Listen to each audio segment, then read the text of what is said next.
요한일서 4장 7절과 12절까지 말씀입니다. 우리 한 절씩 교독하시겠습니다.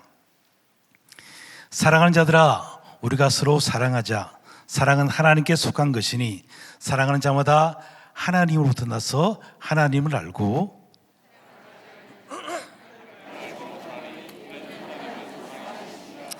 하나님의 사랑이 우리에게 이렇게 나타난 바 되었으니 하나님의 자기의 독생자를 세상에 보내시면 그로 말미암아 우리를 살리려 하심이라. 여기 있으니 우리가 하나님을 사랑한 것이 아니요 하나님 우리를 사랑하사 우리를 속하기 하목제물로 그 아들을 보내셨습니다. 사랑하는 자들아, 하나님이 이같이 우리를 사랑하였은즉 우리도 서로 사랑하는 것이 마땅하도다. 때나 하나님을 본 사람이 없으되 만일 우리가 서로 사랑하면 하나님이 우리 안에 거하시고 그의 사랑이 우리 안에 온전히 이루어지느니라. 아멘. 우리 옆 사람과 잠깐 인사할까요? 앞뒤 좌우로 돌아보시면서 잘 오셨습니다. 은혜 많이 받으시기 바랍니다. 한번 인사하시기 바랍니다. 오늘 7절 오늘 말씀 본문 7절에 보면 이렇게 시작합니다. 사랑한 자들아, 우리가 서로 사랑하자 라고 이렇게 시작을 합니다. 근데 이 말씀은 참 저한테 엄청 부담되는 말씀이었습니다. 왜냐하면 젊은 시절 교회에서 참 다투는 모습들을 너무 많이 봤습니다. 다투고 참 그런 모습 보면서 교회가 과연 사랑하는 곳인가 라는 그런 의문이 들었습니다. 제가 고등학교 3학년 때 저희 아버님께서는 이제 부산에 있는 교회에 이렇게 담임 목사님으로 청빙을 받으셨습니다. 근데 그 교회는 건축을 하기 위해서 건축원을 많이 모았는데 문제는 이제 법적인 문제로 인해 가지고 건축을 못 하고 있었습니다. 그런데 이제 성도들이 마음을 모아서 그런 법이 풀릴 때까지 이 돈을 가지고 사업을 하자 이렇게 이야기됐나 봅니다. 그 처음에는 사업을 했는데 잘 되었습니다. 그런데 문제는 점점 이게 안 되는 거예요. 그래서 서로 간에 싸우는 그런 교회였습니다.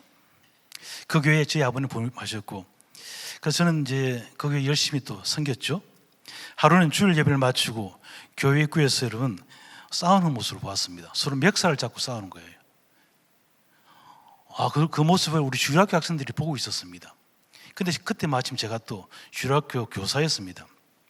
그래서 어이없심에 또 달려가서 말렸지 않습니까? 근데 말리다 보니 말리십니까?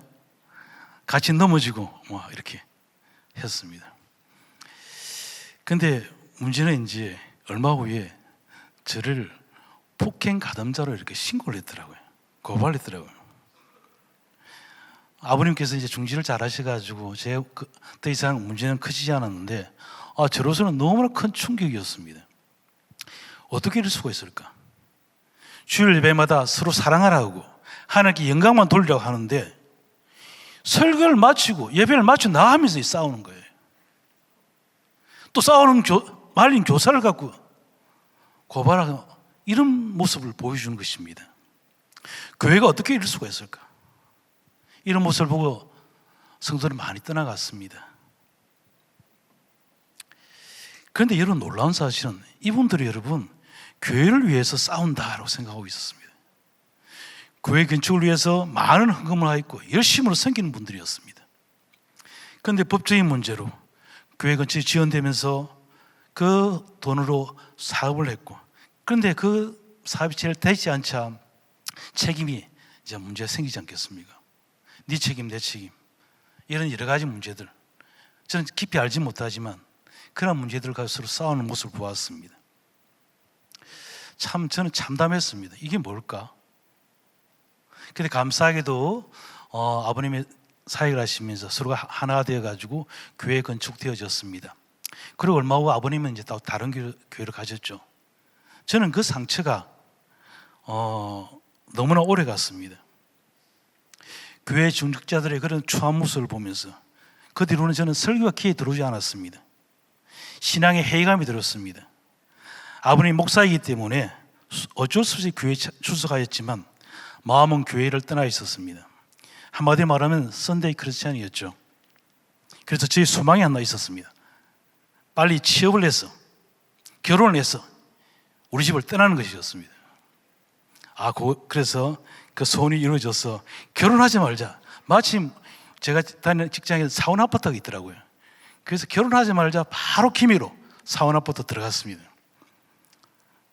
정말 오랜 시간 이 문제 때문에 제가 너무나 고통을 많이 당했죠. 그런데 제가 40살에 하나님 은혜를 깨닫고 또 회심하였습니다. 그리고 48살 나이에 이제 소명을 깨닫고 신학 공부를 하였죠. 그리고 7년 전 하나님 은혜를 호산나 교회로 왔습니다. 감사하게도 제가 한 공동체에서 5년 동안 작년까지 섬겼습니다. 인원은 많았지만 정말 행복한 시간들이었습니다. 이 공동체에서 끝까지 이렇게 사역하고 싶다라는 그런 생각이 들었습니다. 근데 지난 여름 이 공동체에서 어떤 일을 보면서 제 마음에 어떤 생각이 들었는지 하면 질서가 필요하다 이런 생각이 들었습니다. 그래서 제가 좀 엄격하게 딱딱딱 했습니다. 생각보다 엄격합니다 제가. 그러자마자 이 따뜻한 분위기가 차츰 사라집니다. 서로를 지적하는 문제가 생깁니다. 저는 그래도 제가 옳다고 생각했습니다. 교회는 질서가 필요하고 힘들지만 시간이 지나면 좋아질 거야 라고 생각합니다. 그런데 놀랍게도 제 기도와는 거꾸로 가고 있었습니다. 점점 더 힘들어졌습니다. 그래서 작년 연말 제가 이렇게 그 공동체를 상처만 남기고 이렇게 아픈 마음 갖고 다른 공동체로 이렇게 옮기게 되었습니다. 분명히 제 생각에는 이것이 공동체를 위한 일이다 라고 생각했습니다. 왜 이런 일이 생길까? 무엇이 잘못되었지? 저는 한동안 방황했습니다. 정말 힘이 들었습니다. 어떻게 이런 일이 있었을까? 그러다 제가 요한계시록을 보면서 2장을 읽게 되었습니다. 요한계시록 2장 2절과 3절에 보면 이런 말이 나옵니다. 내가 내 행위와 수고와 내 인내를 알고 또 악한 자들을 용납하지 않은 것과 자칭 사도로 하되 아닌 자들을 시험하며 그의 거짓된 것을 내가 드러낸 것과 또 내가 참고 내 이름을 위하여 견디고 게으르지 아니한 것을 아노라. 주님께서는 에베소 교회를 엄청 칭찬하셨습니다. 너희들이 선한 행동, 수고, 인내를 한다.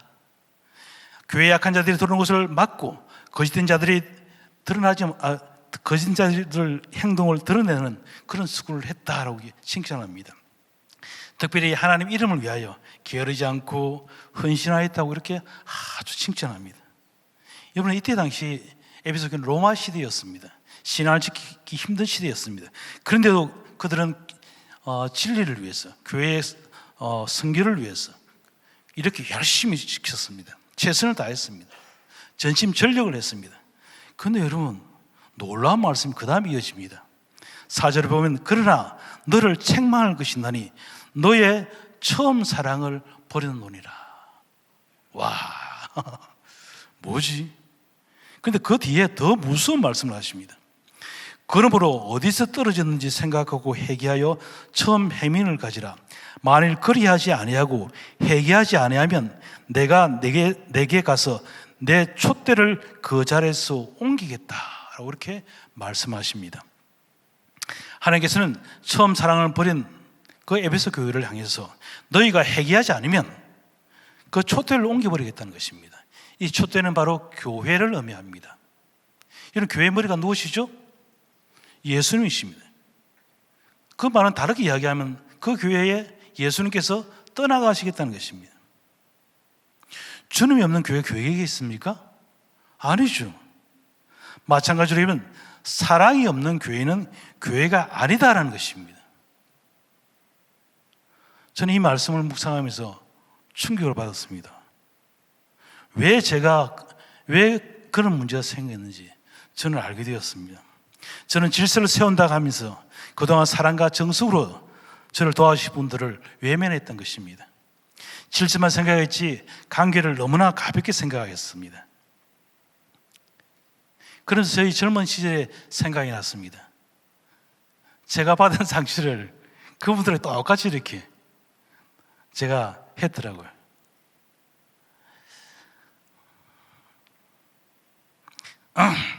정말로 많이 회개했습니다. 정말 말을 못 하겠더라고요. 표현을 못 하겠고. 한동안 정말 우울증이 어떤 거라는 걸 제가 좀 경험을 했습니다. 그리고 제가 명지 실로 마을에 왔습니다. 그래서 참 설교 처음 할 때 너무나 힘이 들었습니다. 그래서 처음 삶을 가지겠다는 그런 마음으로 사역했고 이렇게 열심히 노력을 했습니다. 제가 지난달 11월 19일이 제 61번째 되는 생일입니다. 그날 제가 아내하고 둘이서 조촐하게 미역국을 먹었습니다. 근데 그 다음 주 27일 날 마리아 순장반 마지막 모임을 한 후에 점심 식사를 하면서 송별을 하자라고 이렇게 우리 순장님들이 말씀하셔서 저는 아주 기쁜 마음으로 이렇게 송별의 장소 갔습니다. 근데 그 모임은 송별회가 아니었고 제 해갑 축하 자리였습니다. 너무 당황했고 너무 부끄럽습니다. 왜냐하면 이 다들 저보다 그죠 70 이상 된 어르신들이 그날 몸둘 바를 모르고 제가 사진을 보내드렸는데 그 사진을 못 보내드리고 여하튼 제가 너무 부끄러워서 얼굴 돌 수 없었습니다. 그런데 그 마리아 회장님께서 아쉬운 마음을 담은 글을 이렇게 쭉 읽어주셨습니다. 그 내용 중에 이런 내용이 있었습니다. 비록 사역 기간은 한 해였지만 10년이나 된 것처럼 참 훈훈하고 따뜻한 사랑을 남기고 떠나시는군요 라는 이런 말이 있었습니다. 저는 사랑이라는 이 말이 저한테 확 와닿았습니다. 정말 위로가 되었습니다. 이게 목사는 그런가 봅니다. 작은 일에 이렇게 감정이 이렇게 왔다 갔다 하나 봅니다. 그리고 우리 신의 아카데미 오감치유반에서 12명의 권사님들이 한 달 동안 어려운 교회와 함께 따뜻한 동행을 한다고 휴즈 케이크 100개를 만들었습니다. 그리고 지난주 27일 날 수요일 실배 예배하기 전에 우리 사랑홀 앞에 이렇게 쭉 전시를 해놨습니다. 그러면서 쫙 현수막에 붙기를 개당 10,000원. 왜? 따뜻한 동행을 위해서. 어떻게 됐을까요, 여러분? 네, 들어오는데 다 하나씩 다 사들고 들어가는 거예요. 예배 전에 완판이 됐다는 겁니다. 그냥 어르신들이 어려운 교회를 돕는다 하니까 다 지갑을 내시는 것입니다. 저는 이제 예배 시간 수요일마다 오전에 예배를 드립니다, 저희들이.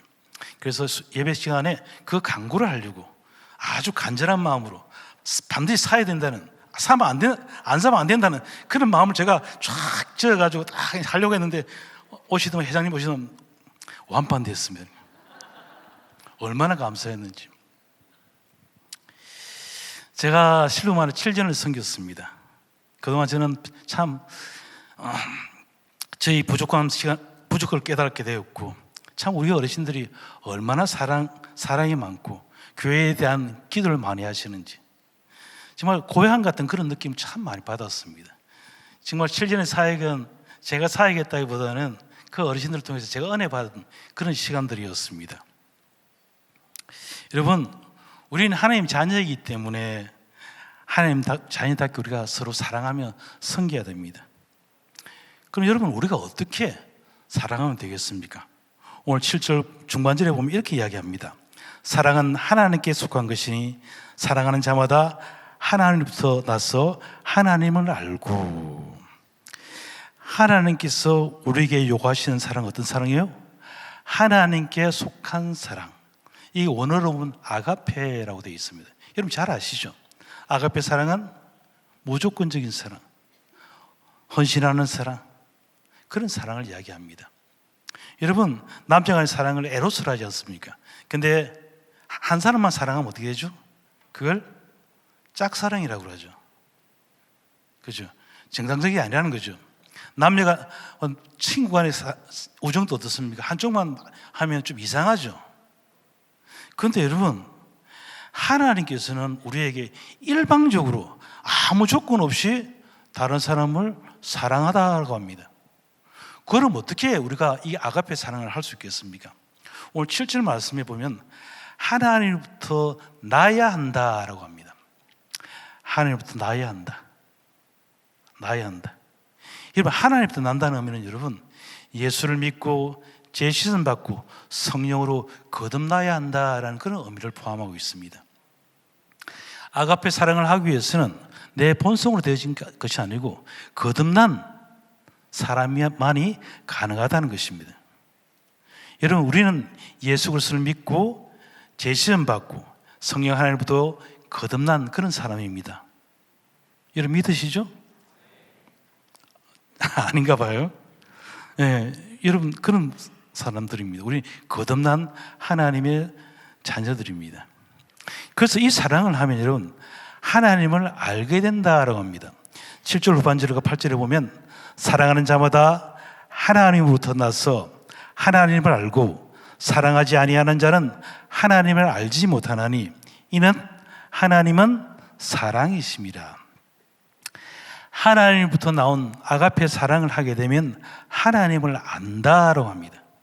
여기서 이 안다란 말은 여러분 언어상 의미로서는 실제적이고 체험적이고 관계적으로 아는 그런 지식을 안다라고 표현한 것입니다. 우리가 하나님의 사랑을 하나님의 마음으로 하나님의 사랑으로 이웃을 사랑하면 누구를 안다고요? 하나님을 알게 된다는 것입니다. 여러분 정말 하나님 사랑을 하면 하나님을 알 수 있을까요? 여러분 가운데 정말 어렵고 힘든 이웃을 보고 아무 조건 없이 사랑해 본 사람 있습니까? 그것도 한 번이 아니고 쭉 계속 쉽지 않죠, 그죠? 이게 여러분 어려운 분들을 도와드리면 이게 처음에는 감사하다 하는데 어느 순간 일이 있어 도와주지 않으면 어떻게 돼요? 그분이 서운하세요. 섭섭하게 생각하세요. 나는 좋은 뜻을 줬는데 그분 안 주니까 너무 섭섭하게 생각하는 거예요. 그래서 여러분 이게 남을 돕다 보면 금방 지칩니다. 아이고 내가 왜 이런 일을 했을까? 후회하고 포기하기 많이 합니다. 그래서 결론적으로 생각해 보면 하나님의 사랑으로 남을 사랑한다는 것은 가능하다 가능하지 않다? 네, 우리 본성으로는 힘들다라고 합니다. 그래서 생각나기 야 나는 안 되는구나 이런 생각이 듭니다. 그러면서 설거머니 어떤 생각이 드느냐 하면 이런 생각이 확 듭니다. 아니 하나님께서는 우리에게 이런 사랑을 하셨는데 하나님께서는 그런 말을 자기 있어? 라는 그건 아주 발칙한 생각이 듭니다. 그래서 제가 좀 찾아봤습니다. 근데 보니까 9절과 10절 이런 말씀이 나옵니다. 하나님의 사랑이 우리에겐 이렇게 나타난 바 되었으니 하나님이 자기의 독생자를 세상에 보내시면 그로 말미암아 우리를 살리려 하심이라. 사랑은 여기 있으니 우리가 하나님을 사랑한 것이 아니요 하나님이 우리를 사랑하사 우리 죄를 속하기 위하여 화목 제물로 그 아들을 보내셨음이라. 하나님께서는 죄로 인해 영원히 죽을 수밖에 없는 우리를 살리기 위해서 자신의 독생자 예수님을 이 땅에 보내셨다라고 합니다. 하나님께서는 화목 제물과 같이 그 아들을 어떻게 해요? 십자가에 죽게 하셨다는 것입니다. 우리를 향한 아무 조건 없는 그러한 사랑을 우리를 구원하기 위해신 하나님의 그런 무한한 사랑, 그것이 하나님의 사랑이라는 것입니다. 그 사랑을 우리에게 행하셨다는 것입니다. 우리를 구원하기 위해서 이렇게 사랑하셨다는 것입니다. 여러분 이것을 깨닫게 되면 우리가 하나님을 알게 된다는 것입니다. 하나님의 무한한 사랑에 감격하게 된다는 것입니다. 영원히 죽을 수밖에 없는 우리를 구원하기 위해서 행하신 그 하나님의 그 처절하신 사랑, 예수 그리스도의 그 고통의 은혜 깨닫고 눈물을 흘리지 않을 사람이 어디에 있겠습니까, 여러분? 저도 여러분 은혜 받고 정말 많이 울었던 것 같습니다.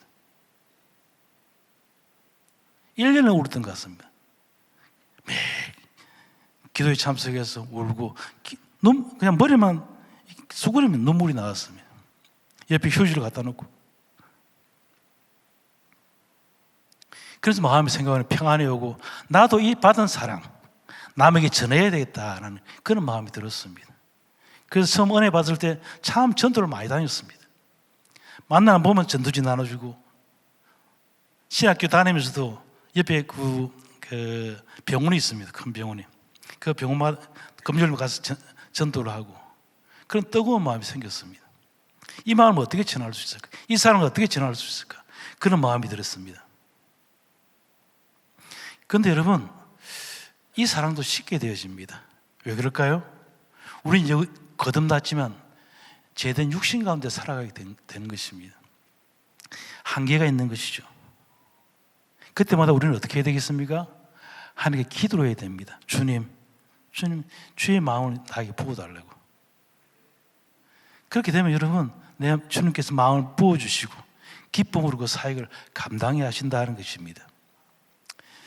그런데 여러분, 또 한 가지 문제가 있습니다. 어떤 문제가 있을까요?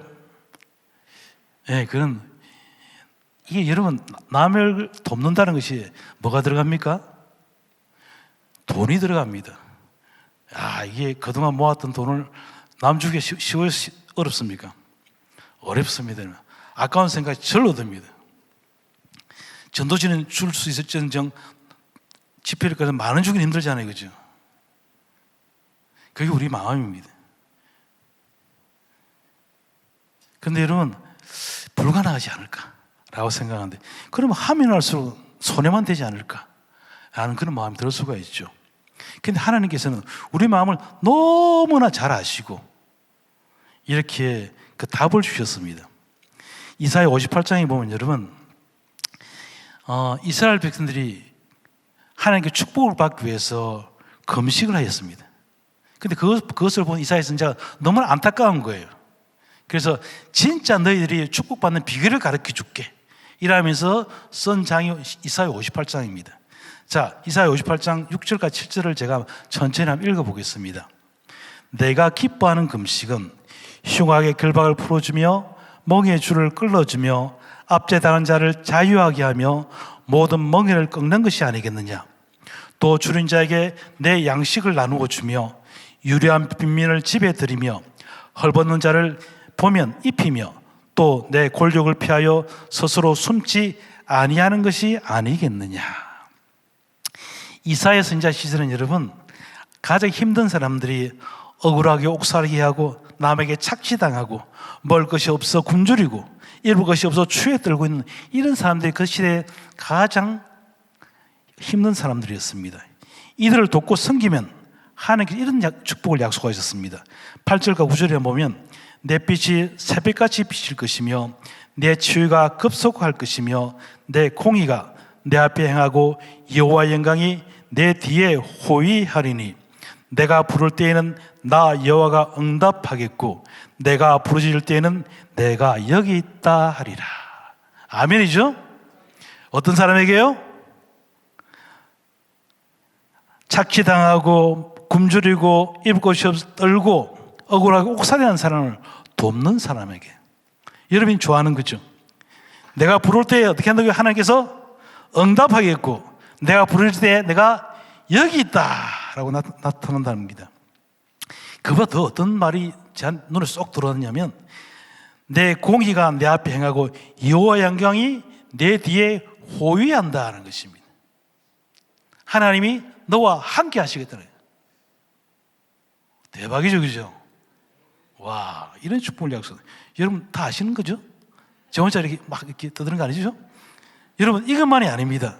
9절과 10절에 보면 만일 내가 너희 중에서 멍에와 손가락질과 허망한 말을 제하여 버리고 줄인 자에게 내 심정이 동하여 괴로운 자들의 심정을 만족하게 하면, 자, 이 말이 무슨 말이냐면 이웃을 향해서 멍에를 치우고 손가락질을 막 이러잖아요, 그죠 여러분? 예. 또 거짓말하고 허망한 말을 하지 않고 그 대신에 줄인 자에게 또 괴로운 자들에게 그들의 심정을 만족하게 하면 어떤 축복을 줄까요, 여러분? 제가 천천히 다시 한번 읽어보겠습니다. 10절 하반절에 12절까지 이렇게 말이 뭡니다. 그렇게 하면 내 빛이 흑암 중에서 떠올라 내 어둠이 낮과 같이 될 것이며 여호와가 너를 항상 인도하여 메마른 곳에서도 내 영혼을 만족하게 하며 내 뼈를 견고하게 하리니 너는 물된 동산 같겠고 물이 끊어지지 아니하는 샘 같을 것이라. 내게서 날 자들이 오래 항폐된 곳을 다시 세울 것이며 너는 역대 파괴된 기초를 쌓으리니 너를 그로 무너진 데를 보수하는 자라 할 것이며 길을 수축하여 거할 곳이 되게 하는 자라 하리라. 여러분 너무나 잘한 내용들이 뭐죠? 뭐라 나옵니까? 물된 동산 같고 있고 물이 끊이지 않은 샘 같을 것이라. 더 대박은 뭐죠? 너만이 아니고 내게서 날 자들이 오래 항폐된 곳들을 다시 세울 것이다. 너희 자녀들이 어디를 가든지 다시 세우는 사람, 그런 사람이 될 것인 거죠. 너는 역대 파괴된 기초를 쌓는 사람, 너를 이끌어서 무너진 데를 보수하는 자라, 귀를 수축하는 자가 되는 사람이라고 이렇게 일컬음 밖에 하겠다는 것입니다. 이것이 어떤 사람에게요? 어려운 이웃을 돕는 사람에게. 이 말은 영과 육, 자녀까지 다 축복해 주셨다는 것입니다. 이게 누구의 약속이죠? 하나님께서 우리에게 약속하신 말씀입니다. 여러분 이것만이 아닙니다. 여러분 성경 이것만은 이야기하지 않습니다. 내세에 대한 축복도 약속하십니다. 예수님께서 재림하시면 모든 사람들은 양과 염소로 나누어집니다. 그런데 여러분 그 안에 성도도 포함됩니다. 양은 영생으로, 염소는 어떻게 됩니까? 영벌을 내리시겠다고 하셨습니다. 그런데 그 기준이 뭐겠습니까? 마태복음 25장 35절과 36절에 보면 이렇게 이야기하고 있습니다. 내가 주를 때 너희가 먹을 것을 주었고 목마를 때 마시게 하였고 나그네 되었을 때 영접하였고 헐벗을 때 옷을 입혔고 병들었을 때 돌보았고 옥에 갇혔을 때 와서 보았느니라. 이사야 58장 말씀과 너무나 비슷하죠, 그죠?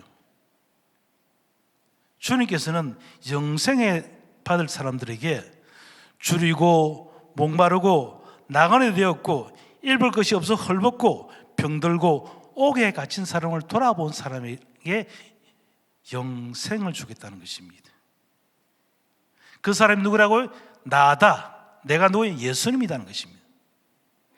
그러면서 이야기하시는 말씀이 이들은 지극히 작은 자라고 표현합니다. 너희들이 사랑으로 정말 그런 마음으로 이 지극히 작은 자들에게 작은 것을 나눠줄 때 하나님께서 어떻게 해요? 영생으로 보답해 주겠다는 것입니다. 여러분 우리가 예수를 믿게 되면 우리 마음에 사랑이 생깁니다. 할 수밖에 없다는 것입니다. 여러분 주님께서는 이렇게 어렵고 힘든 지극히 작은 자를 사랑하십니다.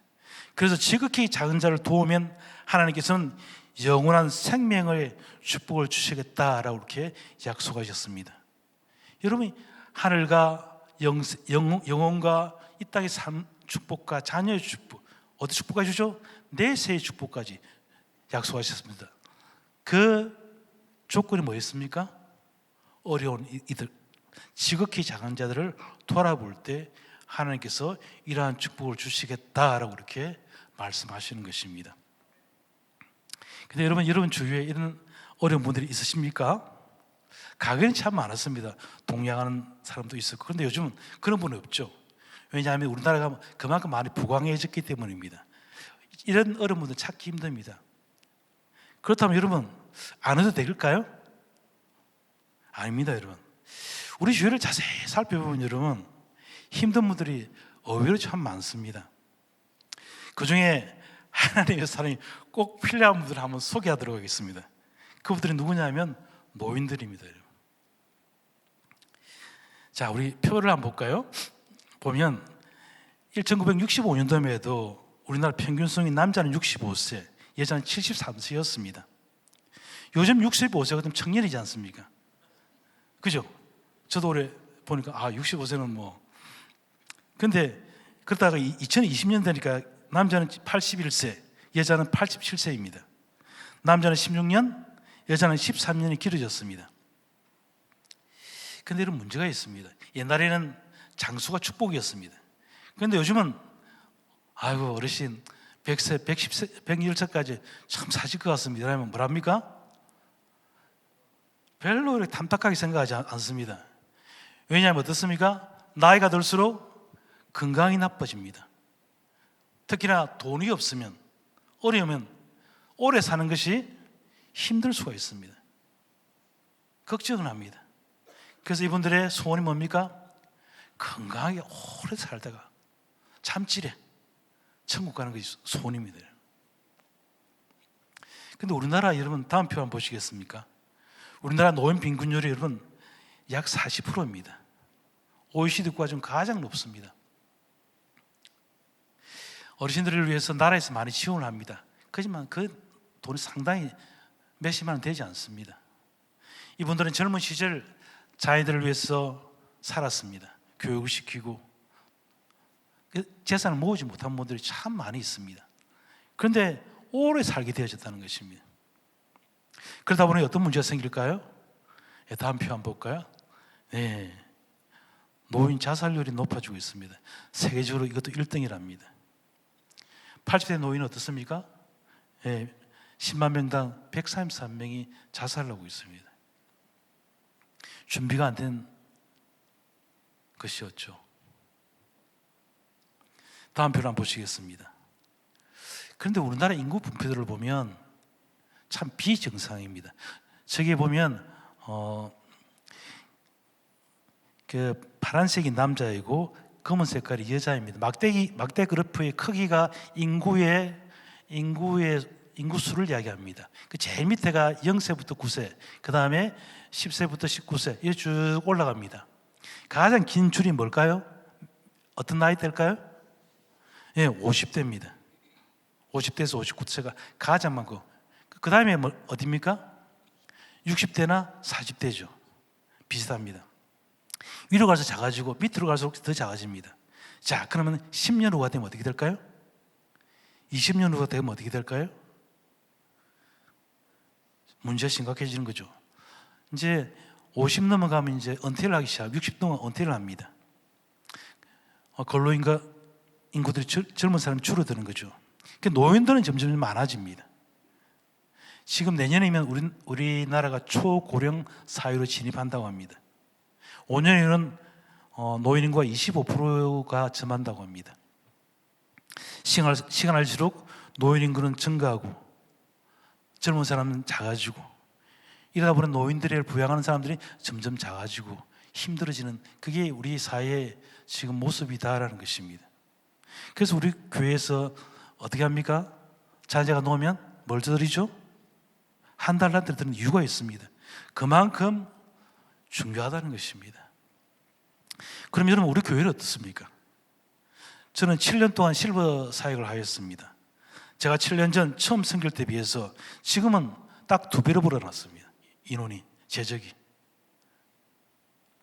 현재 호산나 교회 60여 세 이상 되는 성도는 1957명입니다. 생각보다 많죠. 그중 70세 이상 어르신들은 1100명입니다. 단순히 산술적으로 계산하면 5년 후에 실버 마을이 몇 명이 될까요? 2000명이 넘어갑니다. 그런데 제가 사역을 해야 올라오는 인원도 있지만 외부에서 들어오신 분들 참 많이 있습니다. 계속 늘어갈 수밖에 없는 그런 구조에 있다는 것입니다. 그런데 제가 실버 목회를 하면서 가장 안타까운 것은 어떤 것이냐면, 그동안 함께 몇 년 동안 같이 재미있게 즐겁게 정말 이렇게 수련회 다니고 또 여러 가지 야외 참 많이 다녔습니다. 참 즐겁게 지냈는데 세월이 지나니까 어떻게 해요? 몸이 허약해지고, 그러다 보니까 교회 출석하지 못하고 자택에 머무르게 됩니다. 그러다가 더 심해지면 어떻게 되죠? 요양병원이나 요양원으로 입원하게 됩니다. 처음에는 자녀들이나 주위 사람들이 연락하고 찾아갑니다. 세월이 지나면 어떨까요? 점점 잊혀집니다.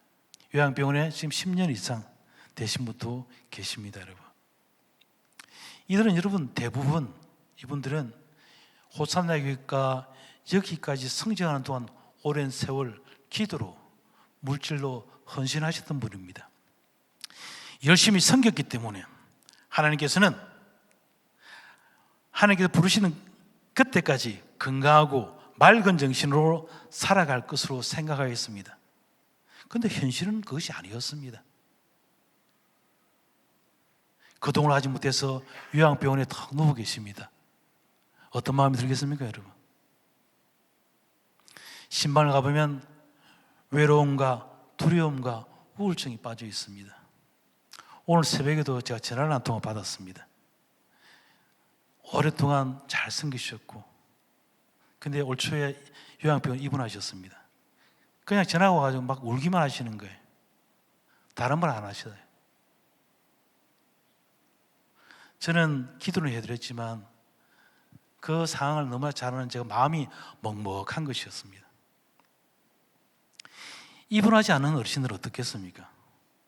세월이 지날수록 기억력 약해지고 거동하기도 힘드십니다. 자녀들의 돌봄을 받아야 됩니다.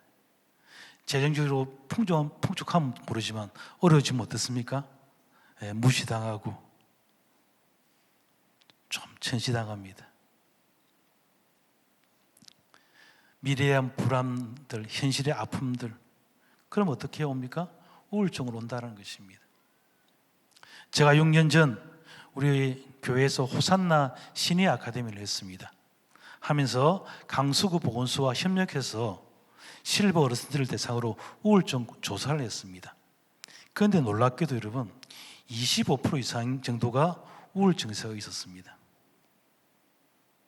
70세 이상 어르신이다 보니까 이제 남편이 먼저 이렇게 소천하시는 분들 참 많고 그렇습니다. 교회에 보시는 분, 여러분이 그 모습이 전부가 아닌 것입니다. 혼자 있을 때 그 외로움들, 아픔들 여러분 모르십니다. 여러분. 그래서 저는 자신이 여러분께 간곡히 말씀드린 것은 이 시대에 지극히 작은 사람들이 많은 사람이 있지만 그 중에 실버 어르신도 있다라고 말씀드립니다. 여러분들의 사랑과 헌신이 너무나 필요한 그런 사람들입니다. 여러분 오늘이 12월 4일입니다. 자, 연말이죠. 여러분 오늘 강구를 했죠. 어떤 강구를 했습니까? 제가 벌써 기억이 예, 사랑의 성탄 선물 나눔 행사가 있습니다. 여기 보면 여러분 우리 어르신들 이름도 참 많거든요. 예, 그래서 꼭 오늘 나가시면서 제 앞에 이제 접수 받고 있습니다. 제가 지켜보도록 하겠습니다. 다 이렇게 접수해 주시면 감사했고 얼마 되지 않습니다. 연말에 진짜 귀한 사역을 한번 도와주겠다 그런 마음으로 한번 해주시면 너무나 감사하겠습니다. 여러분 그렇게 하면 하나님께서는 여러분의 그런 헌신들 비록 작은 거지만 하나님 기억하시고 축복해 주실 것입니다. 그래서 여러분과 여러분 가정이 여러분 자녀들이 다 믿음의 하나님 축복받는 그런 가정들이 다 되시기를 주님의 이름으로 축원드립니다.